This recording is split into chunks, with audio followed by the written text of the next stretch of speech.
Smarter people don't get angry less because they're cold or indifferent. They get angry less because they understand something most people ignore. Why can a simple word trigger an emotional explosion? Why do some people lose control while others remain unfazed? And there's something even more unsettling. Every time you get angry, someone else gains power over you. Stick around, because understanding this mechanism can change the way you react forever. Your brain wasn't designed to make you feel good. It was designed to keep you alive. This difference seems subtle, but it changes everything. While you seek calm, balance, or well-being, your brain prioritizes something else, detecting threats. And not just physical threats, but also social, emotional, and symbolic ones. That's why a glance, a criticism, or a lack of recognition can trigger the same internal alarm that thousands of years ago was activated by a real danger. The brain doesn't precisely distinguish between a physical attack and an attack on the ego. For it, both represent a potential loss of status, security, or belonging. And when faced with that possibility, it reacts. This reaction isn't rational. It happens before you have time to think. The emotional system activates first and pushes the mind towards defense. That's where tension, the urge to respond, and the need to assert oneself appear. Not because the situation requires it, but because the brain interprets that something is at stake. People who get angry easily don't have a defective brain. They have an unquestioned brain. They haven't learned to differentiate between a real threat and an emotional discomfort. For them, any friction feels urgent. Any provocation seems intolerable. Those who appear calmer don't lack emotions. They've simply understood this mechanism. They know that not everything that bothers them is dangerous, and not every automatic reaction deserves to turn into action. They've learned to observe the signal without immediately obeying it. Here's a key difference. When you recognize that your brain isn't seeking your happiness but your survival, you stop taking every impulse as an order. You start to see it as a suggestion. And that initial distance is the first step towards real emotional control.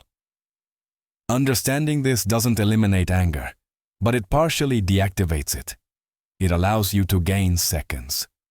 And those seconds are enough to prevent an instinctive reaction from making decisions you'll later have to bear.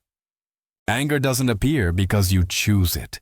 It appears because your brain has already decided for you. Before you can analyze what's happening, your body tenses, your breathing changes, and your mind focuses on defending itself. Everything happens automatically, without conscious permission. This automatic response has a clear function: to react quickly. In primitive contexts, that speed could save lives. Today, however, it usually has the opposite effect. Situations that provoke anger rarely require an immediate response. They are social conflicts, misunderstandings, or emotional friction. But the brain hasn't updated at that pace. That's why many people always react in the same way. At the slightest provocation, they raise their voice, justify themselves, or attack. Not because it's effective, but because it's what their system has learned to do. Anger thus becomes a pattern, not a tool. The danger of this pattern is its predictability. When someone knows how you'll react, they can anticipate it. They can push you into emotional states that don't benefit you. Automatic anger makes you manipulable, even if you're not aware of it. People with greater emotional control haven't eliminated this impulse. They've interrupted it. They've learned to recognize the exact moment the reaction begins. That recognition creates a gap between stimulus and response. And in that gap, the possibility of choice emerges. Choosing doesn't mean suppressing. It means consciously deciding whether it's worth reacting. Sometimes the answer is yes, but many other times, reacting only amplifies the conflict and weakens your position. The difference between someone impulsive and someone emotionally intelligent isn't the absence of anger, but the ability not to be carried away by it. Understanding anger as an automatic response gives you back something essential: the option not to always obey it. When you get angry, you feel like you're regaining control. Your voice gets firmer, your body stiffer, and your mind convinces itself that it's asserting authority. But that feeling is deceptive. It's not real power. It's a momentary release that hides a much deeper loss of control. Anger gives the impression of strength because it intimidates. However, what it actually does is expose. Every emotional outburst reveals what affects you, where it hurts, and what can destabilize you. Instead of protecting you, anger points out your sensitive spots, and whoever sees them learns to use them. That's why people who react with constant anger often lose influence in the long run. Even if they can assert themselves in the moment, their behavior becomes predictable. Others know which buttons to push, when to provoke, and how to throw them off balance. Anger stops being a defense and becomes an open door. Furthermore, anger reduces clarity. In that state, the mind narrows. It only sees the immediate conflict and loses perspective. Important decisions are made from emotion, not from strategy, and emotional decisions rarely favor the one who makes them. Emotionally intelligent people understand this. They know that true power doesn't feel intense or explosive. It feels stable. It doesn't need to be demonstrated because it doesn't depend on the other person's reaction. That's why when someone tries to provoke them, they don't respond with the expected force. They respond with control, or they don't respond at all. Giving up that false sense of power isn't weakness. It's a way of regaining command. It means stopping acting to satisfy an impulse and starting to act from conscious choice. In that shift, the dynamic reverses. The provocateur loses ground, and the calm person gains room to maneuver. Anger promises dominance but delivers dependence. Real control begins when you no longer need to get angry to feel strong. Silence makes people uncomfortable because it breaks expectations. When someone provokes, they expect a reaction, a defense, an attack, a justification. Silence denies that reward. It neither confirms nor denies immediately. And in that absence of response, control begins to change hands. Unlike anger, silence doesn't expose your weaknesses. It doesn't reveal what affects you or where it hurts. On the contrary, it forces the other person to project their own insecurities. Without a clear reaction, the provocateur begins to doubt. Have they gone too far? Have they not achieved the expected effect? Have they lost influence? That doubt erodes their position faster than any direct confrontation. Silence is not passivity. It's a strategic pause. It allows you to observe the context, read intentions, and decide with greater clarity. While the other person is agitated, you gain time. And in emotional conflicts, time is a decisive advantage. It reduces intensity, cools the impulse, and restores perspective. People who master silence understand that talking too much is often a form of defense. Over-explaining, justifying every action, or responding to everything conveys a need for approval. Silence, however, communicates security. It suggests that you don't need to convince anyone to maintain your position. This doesn't mean avoiding problems. It means choosing when to address them. Initial silence prevents impulsive responses that are later regretted. When you finally speak, you do so from a place of calm and precision. Words carry more weight because they are not contaminated by the emotion of the moment. Furthermore, silence sets boundaries without confrontation. It signals that not every comment deserves attention, and not every provocation has access to your energy. This conscious selection redefines the power dynamic. Whoever cannot drag you down emotionally loses their ability to control you. In an environment saturated with noise and immediate reactions, silence becomes a rare and powerful tool. It doesn't shout, it doesn't threaten, it doesn't impose, it simply disarms. And whoever learns to use it no longer needs anger to earn respect. Emotional intelligence isn't about suppressing what you feel, but about understanding it enough so it doesn't decide for you. People who seem unperturbed don't lack intense emotions. They've simply learned to recognize them before they turn into actions. This early recognition is key. Most people don't realize what they're feeling until they've already reacted.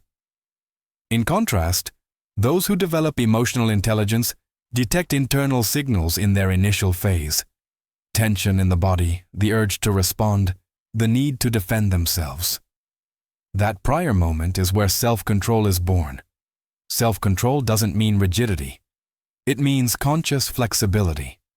The ability to choose whether to respond, stay silent, wait, or reframe the situation. This capacity transforms anger into useful information. Instead of expelling it, the person analyzes it. What is it telling me? Why does this affect me? What's really at stake? Furthermore, emotional intelligence broadens the reading of the context. It allows you to understand that many provocations don't seek dialogue, but a reaction. That behind an attack, there's often insecurity, frustration, or a need for validation. Understanding this reduces the personalization of the conflict, and with it, emotional intensity. Whoever controls themselves gains clarity, and clarity is power. They don't need to raise their voice or impose themselves emotionally because their position doesn't depend on the mood of the moment. This stability generates respect, not out of fear, but out of consistency. In the long run, self-control protects mental energy. It avoids the constant drain of reacting to everything. It allows you to focus on what truly matters and let go of what doesn't contribute. This emotional economy makes a profound difference in quality of life and in how you relate to others. Emotional intelligence doesn't distance you from conflict. It prepares you to navigate it without getting lost in it. It gives you back the ability to decide how to act, even when emotions press hard. And that ability, though invisible, completely redefines your personal power. Most people always react in the same way. Faced with criticism, they defend themselves. Faced with provocation, they get angry. Faced with a lack of recognition, they get frustrated. This repetition creates a pattern. And every pattern can be anticipated. When your reaction is predictable, so is your behavior. And that reduces your margin of power. Not reacting breaks that pattern. It introduces an unexpected variable. Whoever expects an emotional response and doesn't get one loses control of the situation. They don't know what to think, how to act, or what to expect from you. This uncertainty creates a silent advantage. It makes you difficult to manipulate. Emotionally intelligent people understand that predictability is a form of vulnerability. If others know exactly what to say to provoke you, then it's not you who decides when to act. It's them. By not reacting immediately, you regain control of the pace and context. This unpredictability doesn't come from cold calculation, but from self-control. It's not an artificial strategy, but the natural result of not being carried away by automatic impulses. When you choose when to respond and when not to, your behavior stops being automatic and becomes conscious. Furthermore, not reacting forces the other person to reveal themselves. Without a clear response, the provocateur usually intensifies their behavior, or, conversely, backs down. In both cases, they expose themselves. You observe, gather information, and decide with greater precision. Meanwhile, you maintain your emotional stability. This ability also transforms how others perceive you. Someone who doesn't react as expected conveys depth, control, and inner security. They don't need to prove anything. Their calm isn't indifference, it's a choice. And that choice is perceived. In an environment where most people live reacting, unpredictability becomes a form of psychological power. Not because it makes you inaccessible, but because it frees you from responding under pressure. It allows you to act from clarity, not from impulse. Stopping reacting doesn't shut you down. It gives you back control over your own narrative. Calm isn't the absence of emotion, it's mastery over it. When you stop reacting on impulse and start choosing your responses, something changes irreversibly. You regain control over yourself, and that control, though unseen, is felt in every interaction. People who turn calm into their strength don't seek to impose themselves. They don't need to win every argument or constantly prove their worth. They understand that real power isn't exerted by reacting, but by deciding when to act. That conscious decision redefines relationships with others. You no longer respond to external pressure. You respond to your own criteria. Calm also protects clarity. It allows you to see beyond the immediate conflict and understand the complete context. While others get lost in the emotion of the moment, those who remain serene maintain perspective. That perspective facilitates better decisions, more precise words, and more effective actions. Furthermore, calm sets firm boundaries without direct confrontation. It communicates that not all emotional access is allowed, that not just anyone can drag you into their internal state. This boundary, though silent, generates respect. Not because it intimidates, but because it shows coherence and stability. Over time, this way of being in the world transforms relationships. Conflicts are reduced, provocations lose their power, and interactions become more balanced. Not because others change, but because you no longer react as before. And that change alters the entire dynamic. Turning calm into power doesn't mean becoming distant or indifferent. It means acting from awareness, not from impulse. It means choosing when to speak, when to stay silent, and when to withdraw. In a world that rewards immediate reaction, that choice is a profound advantage. True strength is not manifested in the intensity of the response, but in the ability to hold your ground when everything invites you to lose control. There, at that exact point, calm stops being passive and becomes real power. Throughout this journey, we've debunked a deeply ingrained idea that anger is a sign of strength. In reality, it's almost always a sign of loss of control. Not because the emotion itself is negative, but because when it decides for you, it makes you predictable, manipulable, and reactive. Smarter people aren't immune to anger. They feel it, recognize it, and understand it. But they don't allow it to become the voice that directs their decisions. They've learned to create distance between impulse and action. And in that distance, something essential appears: the freedom to choose. Choosing not to react immediately isn't surrendering. It's observing. It's gaining time. It's regaining perspective.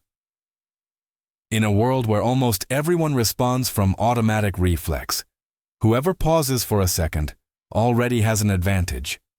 Not because they are superior, but because they act from awareness, not from emotional urgency. We've also seen that calm is neither passivity nor indifference. It's internal coherence. It's the ability to hold your ground even when the environment is pressing. That coherence is perceived.